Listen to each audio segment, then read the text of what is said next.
में एक मधुर लीला है जिसका नाम है छाक लीला। छाक लीला का मतलब क्या है? ठाकुर जी जब वन भोज करने के लिए जाते हैं वन में, अपने अपने घरों से सब ब्रजवासी निकल के आते हैं अपनी अपनी बछिया गैयाओं को लेकर के, और सब नंद भवन पर प्रतीक्षा करते हैं कि लाला आ रहा होगा। तब अपनी छोटी छोटी गैयाओं को लेकर के ठाकुर जी आते हैं बाहर। और कैसे आते हैं वो झांकी कैसे पता है? घुटने से ऊपर ऊपर तक ठाकुर जी धोती पहनते हैं, कमर में सुंदर काली कमरी बांधते हैं, उसमें वंशी खोंच लेते हैं, एक गैया हाकवे की छड़ी ऐसे कंधे पर लटका लेते हैं, और उस छड़ी के अंतिम भाग में एक पोटली टंगी होती है, उसमें छाक, छाक माने भोजन, भोजन यशोदा मैया ने रखे हैं, कछु रोटी रखी, मक्खन रखे हैं, मिश्री रखी है, वो छाक लटका करके सब ब्रजवासी देखेंगे किसकी छाक बड़ी है। मतलब छड़ी पर टंगे भय जो अंतिम भाग में जो वस्त्र हैं वो कौन को बड़ो है? कभी मधुमंगल को बड़ो है, कभी श्रीदाम जा को बड़ो होवे, सब कहें लाला आज तो या की छाक ज्यादा बड़ी लग रही है, यही की पामेंगे सब लोग। लेकिन ठाकुर जी की जो छाक है वो सबसे छोटी होती है। क्यों? क्योंकि ठाकुर जी अपने भवन में नहीं पाते, ठाकुर जी सबके भवन का पाते हैं, सबका पाते हैं। गौचारण करने के लिए जब जाते हैं तो गैया तो चढ़ती रहती हैं, और वहां सब ब्रजवासी गोप ग्वाल घेर करके बैठ जाते हैं, मध्य में ठाकुर जी। सुकाचार्य जी वर्णन करते हैं, विभ्रद वेणुम जठर पटयो शांग वेत्रे च कच्छे वामे पाणे मृषण कवलम तत्फलम लांगुलीषु तिष्ठन मध्य। चारों तरफ गोप ग्वाल बैठ जाते हैं और बीच में ठाकुर जी बैठते हैं, और सबसे पूछते हैं भैया कहां कहां लेके आए हो, नेक नेक बताओ। एक लीला है कि यशोदा मैया ने आज लाला के काजे सुंदर दही भेजी, लेकिन जैसे ही कोई सामग्री ठाकुर जी के पास आती है, ठाकुर जी का भाव है कि पहले श्री जी को निवेदित करते हैं, किशोरी जी को निवेदित करेंगे, अच्छी सामग्री आवेगी फिर उसके बाद पाते हैं। तो आज जैसे ही वन में भोजन करने के लिए ठाकुर जी गए तो सबसे ज्यादा भूख लगती है ठाकुर जी के सखा मधुमंगल को।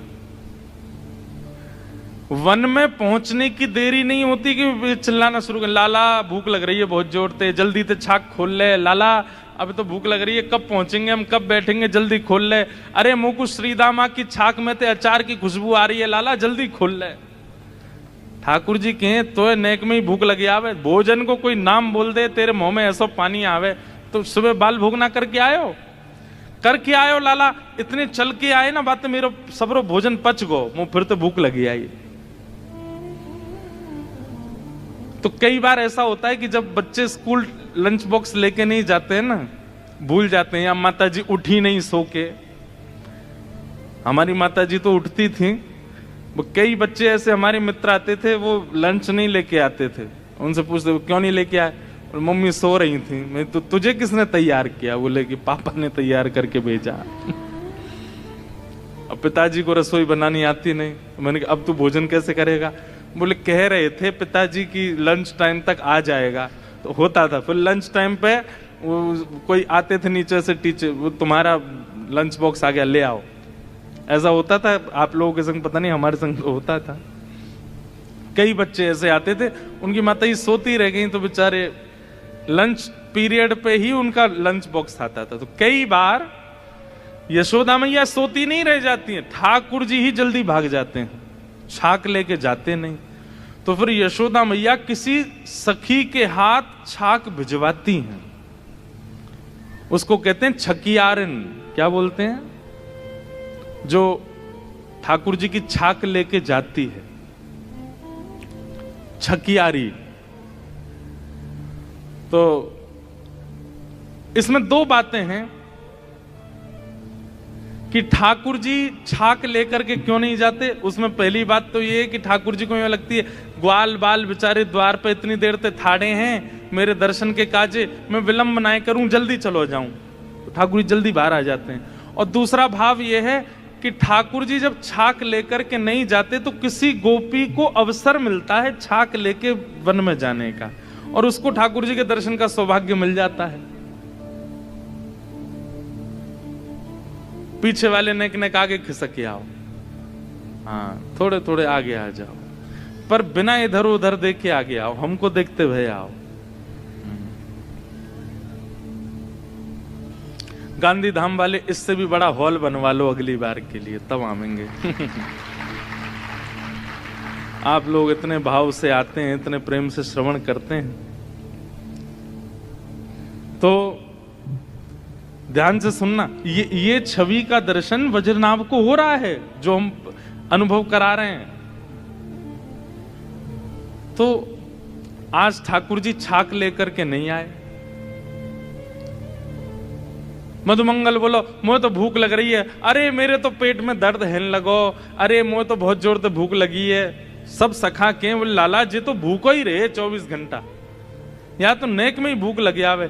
सुबह बाल भूख करके निकला है घर से, वो केवल इतनी दूर गयो है कि केवल घर से निकल के वृंदावन से बाहर यमुना जी के तट पर, इतने में तो भूख लगी आई उसको। और ये कैसा है, अभी छाक आरोग लेगो, छाक पालेगो, और छाक पावे के बाद जब वापस घर जाएगो फिर रोने लगेगो कि मुझे भूख लग रही है, मेरो सबरो पच गो, चल के आए हूं, इतनी भूख लगे। मधुमंगल बोलो लाला भूख लग रही है। ठाकुर जी बोले मैं तो छाक लायो नहीं हूं, कोई छकियारी आ रही होगी देखियो। तो मधुमंगल ऊंचे ऊंचे वृक्षों पर चढ़ करके ढूंढ रहा है, अरे कोई छकियारी आई का, कोई छकियारी आई का, कोई भोग लेके आ रही है का घर से। और बार बार कहे लाला अभी तो कोई दिख ना रो, अभी तो कोई आए ना रो। तो ये लीला एक दो दिन की नहीं है, रोज सी होती है। तो छकियारिन दूर से देख लेती है कि एक पेड़ पर मधुमंगल चढ़ा हुआ है और ये भोजन की प्रतीक्षा कर रहा है, तो जानबूझ के छकियारी कहीं और चली जाती है कि और व्याकुल हो जाए। लेकिन आज यशोदा मैया ने ऐसी सुंदर दही भेजी, क्योंकि यशोदा मैया को पता रोटी तो ये दूसरे इनके घर की खावे को, मैं कुछ सामग्री भिजवा दूं। वह दही को देख करके ठाकुर जी के मन में इतना सुख आयो। जैसी छकियारी आई, मधुमंगल नीचे आगो, आकर के लड़न लगो, हेरी तो इतनी देर लग गई, इतनी देर लगो करे, हम यहाँ भूखे बिलबिला रहे हैं, भूख लग रही है, लाला बेचारो भूखो बैठो है। ठाकुर जी बोले सांची बोले कर, कोई और भूख ना लगी, यही लग रही है सबसे ज्यादा। लेकिन दही का रूप रंग देखते ही ठाकुर जी बोले ये तो पहले श्री जी को पधरानी चाहिए। और तुरंत मधुमंगल के हाथ से ठाकुर जी ने दही ले ली। बोले सुनो बैठो यहीं पे। बोले लाला कावे हो? बोले तो पता है हमारे ब्रज में एक वृक्ष है। बोले तो वह वृक्ष के नीचे सामग्री धरवे थे, वृक्ष में थे अमृत बिंदु गिरे, वो अमृत बिंदु गिरते ही भोजन जो है का अमृत तुल्य है जाए, वाकु पावे के बाद में युवावस्था बनी रे। मधुमंगल बोला अच्छा लाला। फिर बोले एक देर प्रतीक्षा कर, मैं यहाँ में अमृत बिंदु डलवा के लाऊं। अरे लाला हमारे तो प्राण ही नहीं कर जाएंगे, तू कहां जाएगा? ठाकुर जी बोले तू बैठो रे मैं जा। बोले हम ले चल। बोले ना एक ही व्यक्ति जा सके, ज्यादा जामे तो अमृत ना निकले। अच्छा ठीक है लाला चलो जा। ठाकुर जी लेकर के दही सीधे पहुंचते हैं गिरिराज जी, और गिरिराज जी में जाकर के श्री जी को पवाते हैं, श्री जी के संग छाक लीला करते हैं। ठाकुर जी कुंज और निकुंज दोनों में एक साथ लीला कर लेते हैं। जहां ग्वाल बाल है ये कुंज है, और जहां श्री जी है वो निकुंज है। भैया कोई चिल्ला करके मत बोलो, पीछे से कथा चल रही है ना, धीमे धीमे बोलो। सब लोग इधर देखो। श्री जी को जाके पवा दी। श्री जी ने खूब प्रेम से पाई, और जब श्री जी ने भोग लगाया ठाकुर जी बोले अब दे दो, अब लेके जाऊं या है। और जैसे ही आए वापस आकर के सब ग्वाल बाल मचल रहे हैं। बोले लाला भूख लग रही है, जल्दी बैठ जा आए के। ठाकुर जी बीच में बैठ गए, चारों तरफ ग्वाल बाल सबको प्रेम से पवा रहे हैं ठाकुर जी। तो हमारे अष्ट सखा गाते हैं आज दधी मीठो मदन गोपाल, ऐसो दही हम कबहू न चाखो, सुन गोकुल के नाथ। लाला सांची कह रो तू यहाँ बढ़िया वारो अमृत दिलवा के लायो है, ऐसो मीठो तो हमें कभी मिलो ही नहीं है। क्यों? श्री जी का अधरामृत है। आज ठाकुर जी इतने प्रसन्न हो गए कि ये मधुर सामग्री लाकर के देने वाली वो छकियारिन कौन सी है, उसको ढूंढो, क्योंकि उसने श्री जी के अधर से हमारे छाक को पहुंचवा दिया। आज उसको इनाम मिलना चाहिए। तो ठाकुर जी जब लौट करके आए हैं तो उस छकियारिन को ढूंढ रहे हैं। यशोदा मैया से कह रहे, मैया आज तेने कौन सी गोपी भेजी छाक लेके? तो मैया बता रही है वो गोपी। तो ठाकुर जी उसके घर गए, और जैसे ही उसके घर गए हैं वज्रनाभ इस लीला का दर्शन कर रहे हैं। हाँ, सावर सखी बड़ी बड़ भागने, सावर सखी बड़ी बड़ भागनी, सावर सखी बड़ी बड़ भागनी, सावर सखी बड़ी बड़ भागनी, जिन हरि कंठ लगायो, जिन हरि कंठ लगायो, जिन हरि कंठ लगायो,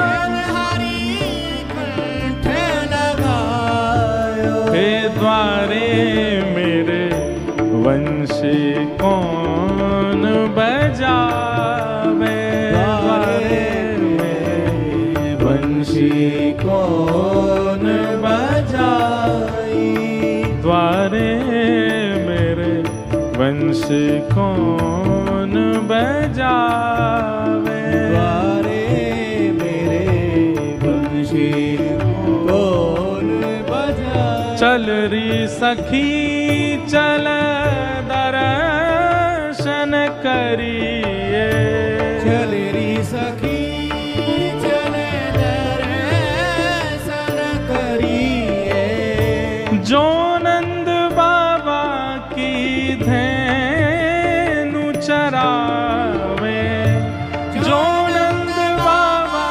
की धेनु चरावे, वंशी कौन बजावे, द्वारे मेरे वंशी कौन बजावे, हाँ द्वारे मेरे वंशी कौन बजावे, द्वारे मेरे वंश।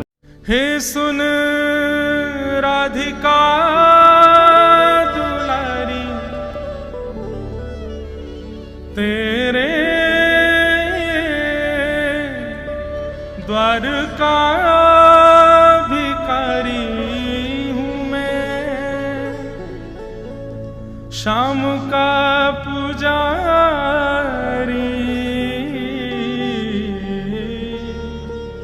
पीड़ा है हमारी हमें श्याम ना मिला, हमें श्याम ना मिला, हमें श्याम ना मिला,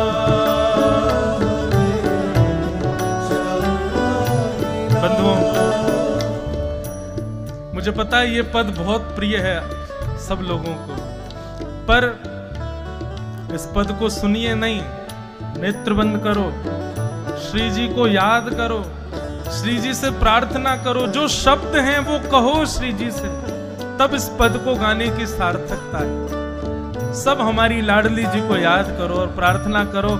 इतने दिन है गए कथा सुनते भये, कहते भये, सेवा करते भये, देख लो ना श्री जी लाल जी कृपा नहीं कर रहे हैं, आप कुछ अनुग्रह करो, इस भाव से गाओ। हे सुन राधिका दुलारी, सुन राधिका तेरे द्वार का भिखारी, तेरे तेरे शाम का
जन्म में होगा।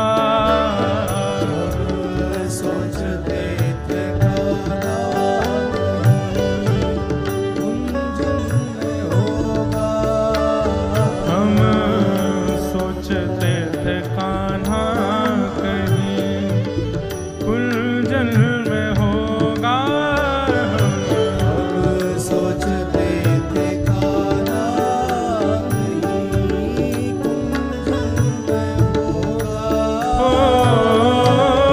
अभी तो मिलन का हमने सुख नहीं होगा। अभी तो मिलन का हमें सुख नहीं होगा। अभी तो मिलन का हमने सुख नहीं होगा। अभी तो मिलन का हमें सुख नहीं होगा। कभी निकट बुलाए, कभी निकट बुलाए, कभी दूरियां बढ़ाए, कभी दूरियां बढ़ाए। छलिया हाथ नहीं आए, छलिया हाथ नहीं आए। हमें श्याम ना मिला, हमें श्याम ना मिला, हमें श्याम ना मिला, हमें सब लोग गाओ। हे सुन राधिका दुलारी, राधिका दुलारी, तेरे द्वार का भिखारी, तेरे द्वार का भिखारी। हूँ मैं श्याम का पुजारी। एक पीड़ा है हमारी, श्याम ना मिला, हमें श्याम ना मिला, श्याम ना मिला, हमें श्याम ना मिला। अपना यहाँ जिसे कहे सब कोई, अपना यहाँ जिसे कहे सब कोई, अपना यहाँ जिसे कहे सब कोई, अपना यहाँ जिसे कहे सब कोई। उसके लिए मैं दिन रात भर रोई, उसके लिए रात भर रोई। नाता दुनिया से तोड़ा, नाता दुनिया से तोड़ा, नाता सावरे से जोड़ा, नाता सावरे से जोड़ा। उसने ऐसा मुख मोड़ा, हमें कहीं का न छोड़ा। हमें श्याम ना मिला, हमें श्याम ना मिला, हमें श्याम ना मिला, श्याम ना मिला। हे सुन राधिका दुलारी,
लेता है परीक्षा।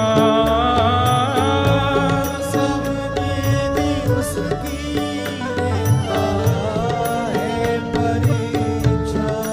ओ, सब विधि उसकी लेता है परीक्षा। सब विधि उसकी लेता है परीक्षा। कभी निकट बुलाए, कभी निकट बुलाए, कभी दूरियां बढ़ाए, कभी दुनिया बढ़ाए। सांवरा हाथ नहीं आए, छलिया हाथ नहीं आए। श्याम ना मिला हमें, श्याम ना मिला हमें, श्याम ना मिला हमें, श्याम ना मिला। हे सुन राधिका दुलारी, सुन राधिका दुलारी, तेरे द्वार का भिखारी, तेरे द्वार का भिखारी। मुँह में श्याम का पुजारी, एक पीड़ा है हमारी। श्याम ना मिला हमें, श्याम ना मिला हमें, श्याम ना मिला हमें श्याम ना मिला। ओ हमें, श्याम ना मिला हमें, श्याम ना मिला हमें, श्याम ना मिला हमें, श्याम ना मिला। जी कौन बजावे। ठाकुर जी आज वन में गए, छाक लीला करके वापस आए और वापस आकर के एक सांवल सखी, एक सांवली सखी जो छाक लेकर के गई थी, उससे ठाकुर जी घर जाकर के हृदय लगा रहे हैं। और ये दर्शन किसको हो रहा है? वज्रनाभ को। किस प्रभाव से? धाम दर्शन और धाम दर्शन करते हुए लीला श्रवण। धाम दर्शन और लीला श्रवण ये दो साधन किए हैं और इनका परिणाम क्या हुआ कि रूप का अनुभव होने लगा, दिखने लगे ठाकुर जी। जिस वृंदावन में कोई नहीं दिख रहा था वज्रनाभ को, उस वृंदावन में लीला दिखने लगी, गली दिखने लगी, चौबारे दिखने लगे, अटारी दिखने लगी, सखियां दिखने लगी, लीलाएं दिखने लगी। सांडिल्य मुनि के चरणों में प्रणाम किया, बोले भगवान सब आपकी कृपा। तो ये भजन का रूप है। सबसे पहले तो धाम जाओ और धाम में जिस स्थान पर जाओ उस स्थान की लीला श्रवण करो।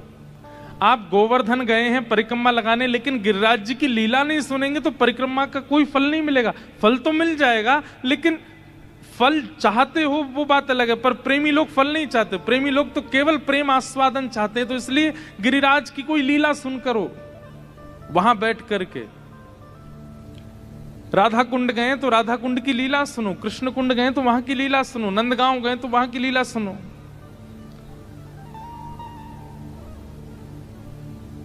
अब एक गांव है हमारे ब्रज में पैठा, उस जगह का नाम पैठा। उसका नाम पैठा क्यों पड़ गया?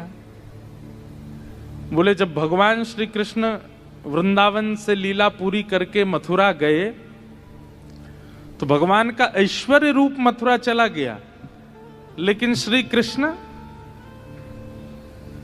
चतुर्भुज रूप धारण करके वहीं बैठ गए। तो गोपियां दर्शन करते ढूंढती ढूंढती जा रही थी, कृष्ण कहाँ है, श्याम सुंदर कहाँ है। तभी उन्होंने एक जगह देखा 4 भुजा वाले ठाकुर जी बैठे हैं। तो 4 भुजा वाले ठाकुर जी ठाकुर जी वो स्वयं कृष्ण ही है, लेकिन 4 भुजा थी, तो 4 भुजा देख करके बोली अरे कोई देवता बैठो है हमारे ब्रज में, या तो प्रार्थना करके यूं कह दो कि 2 भुजा वालों कन्हैया हमको दे दो। ऐसी उनकी निष्ठा 2 भुज ठाकुर जी में कि 4 भुजा वाले श्याम सुंदर से भी 2 भुजा वाले ठाकुर जी मांग रही हैं, हमारो मुरली वारो श्याम, हमारो मुरली वारो श्याम। चतुर्भुज भगवान बोले मैं ही हूं श्याम सुंदर, तो गोपी कह रही आप नहीं हो। विनवंशी वनमाल कंठिका नहीं पहचानत नाम। अरे 2 भुजा वाले और बिना वंशी के हम पहचाने ही ना ये कौन है, हमारो कन्हैया तो 2 भुजा वारो। तो ये गोपियां रोज जाती थी कहां, बोले चतुर्भुज बैठा, और बैठा बैठा थे वो पैठा, वहां चतुर्भुज भगवान बैठे इसलिए नाम पड़ गया पैठा। अब लीला धाम पर जाकर के जब चिंतन करोगे और नेत्र बंद करके उसका खूब निरध्यासन करोगे तो धीरे धीरे धीरे धीरे धीरे धीरे क्या होगा, उस लीला में विस्तार दिखने लगेगा। और ऐसा भी हो सकता है कि आप किसी तीर्थ में जाओ, वहां की कथा ना पता हो, लेकिन आपके पहुंचते ही वहां की कथा अपने आप आपके चित्त में आने लग जाएगी, अपने आप जागृत होने लग जाएगी। यहां ये लीला हुई होगी, यहां ऐसा कुछ हुआ होगा, दिखने लगा वज्रनाभ को। लेकिन वज्रनाभ सांडिल्य मुनि बोले अब तुम प्रसन्न हो, अब तुम खुश हो, अब दूसरा काम और करो वज्रनाभ। बोले क्या? अब तुमने ब्रज के धामों का तो उत्थान कर दिया, ब्रज में लीला स्थलियों को तो खोज लिया, अब ब्रज में लोगों को लाओ जो ऐसे रसिक प्रेमी हों, जो ब्रजवासियों के वंशधर हों, उन सबको ब्रज में ला ला के विराजमान करो। लेकिन वज्रनाभ ने कहा कि भगवान मैं लोगों को तो ले आऊंगा, लेकिन सबके चित्त में लीला प्रकट हो पाए ये संभव नहीं है। और सबसे बड़ी बात, मेरी 16,100 माताएं हैं, वे रोती रहती हैं कृष्ण विरह में, उनके लिए मैं क्या करूं? तब सांडिल्य मुनि बोले तो फिर तुम एक काम करो। बोले क्या? ठाकुर जी का एक विग्रह निर्माण करो और एक मंदिर में ठाकुर जी का विग्रह विराजमान करके उनकी आराधना, पूजा, सेवा प्रारंभ करो। जब रूप में ठाकुर जी सामने होंगे तो लीला सुनने में और सुख मिलेगा। तब कहां गए वज्रनाभ? कंस के कारागृह में, जहां भगवान श्री कृष्ण ने जन्म लिया। और कंस के कारागृह में जहां पर ठाकुर जी का प्रादुर्भाव हुआ, उस शिला से 3 रूपों का निर्माण किया, गोविंद देव, गोपीनाथ और मदन मोहन। सब लोग इधर देखो, ध्यान से सुनो। वज्रनाभ ने 3 रूपों का निर्माण करवाया। गोविंद देव, वैसे तो अनेक रूप बने, करवाते गए, कई सारे रूप ऐसे हैं जिनके ऊपर ऐसा प्रमाण है कि ये वज्रनाभ भगवान के परपौत्र ने ही निर्माण करवाए। पर प्रधान रूप से गोविंद देव, गोपीनाथ और मदन मोहन, इन 3 रूपों का निर्माण वज्रनाभ ने करवाया। किस लिए? कि व्रज में जब ब्रजवासी रहने लग जाएं, उनकी माताएं जो व्याकुल रहती हैं, वे सब इनका दर्शन करके सुख को प्राप्त होंगे। नहीं तो व्रज आके सब दुखी हो जाएंगे कि यहां से श्री कृष्ण चले गए, रोता विलकता छोड़ गए सबको। 3 रूपों का निर्माण कराया। फिर कालांतर में, भविष्य में ये तीनों रूप भूमिगत हो गए।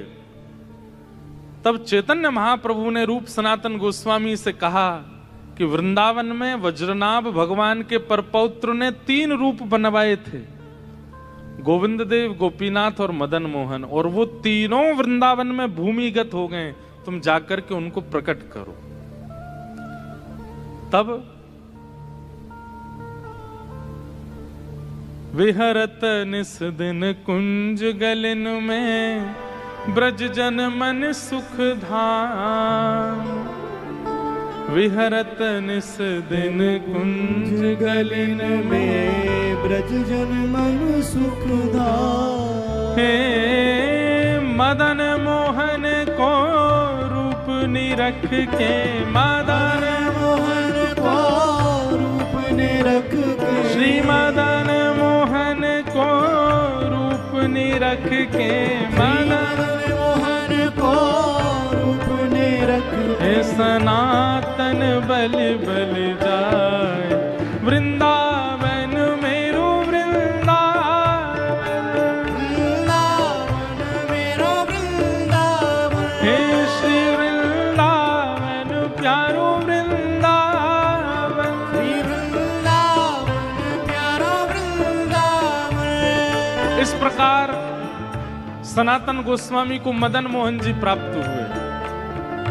सब सुख सागर रूप उजागर रहे वृंदावन धाम, सब सुख सागर रूप उजागर रहे वृंदावन धाम। हे रूप गोस्वामी प्रगट कियो जहां, रूप गोस्वामी प्रगट कियो हे रूप गोस्वामी प्रगट कियो जहां, रूप गोस्वामी प्रगट कियो राधा गोविंद रूप निधान वृंदावन मेरो वृंदावन, हे वृंदावन प्यारो वृंदावन, हे श्री वृंदावन मेरो वृंदावन, श्री वृंदावन प्यारो वृंदावन। रूप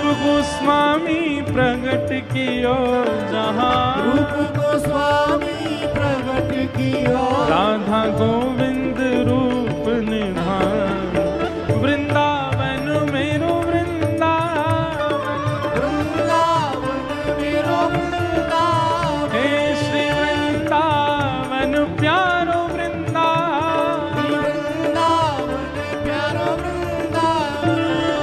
और रूप गोस्वामी को प्यारे राधा गोविंद देव प्रभु मिल गए और तभी आए मधु पंडित। मधु पंडित की तो ऐसी कथा कि वो केवल बैठ करके कथा सुन रहे थे और कथा में व्यास जी ने कहा कि श्री कृष्ण वृंदावन में बसते हैं। कथा पंडाल से सीधे वृंदावन चले गए। किसी से पूछा ताचा कुछ नहीं, बोले व्यास जी कह रहे हैं वृंदावन में श्री कृष्ण है, चले जाए। और जाकर के वृंदावन में खोजने लगे।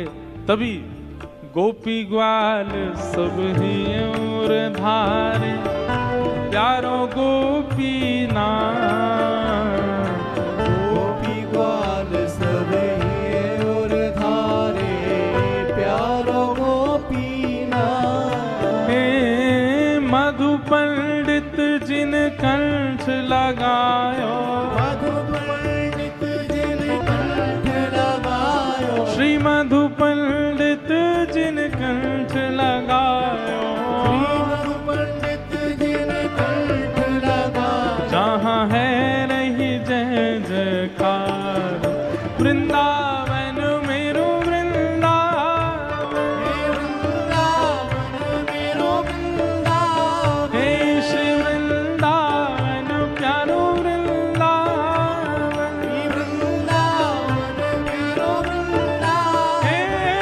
श्री वृंदावन मेरो वृंदावन, श्री वृंदावन मेरो वृंदावन, ओ श्री वृंदावन प्यारो वृंदावन।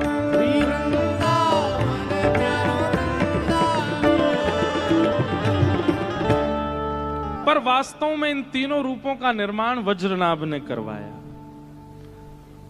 और उस शिला से करवाया जिस शिला पर देवकी मैया ने ठाकुर जी को जन्म दिया। भगवान की जन्म वेदी से निर्मित ठाकुर जी हैं ये।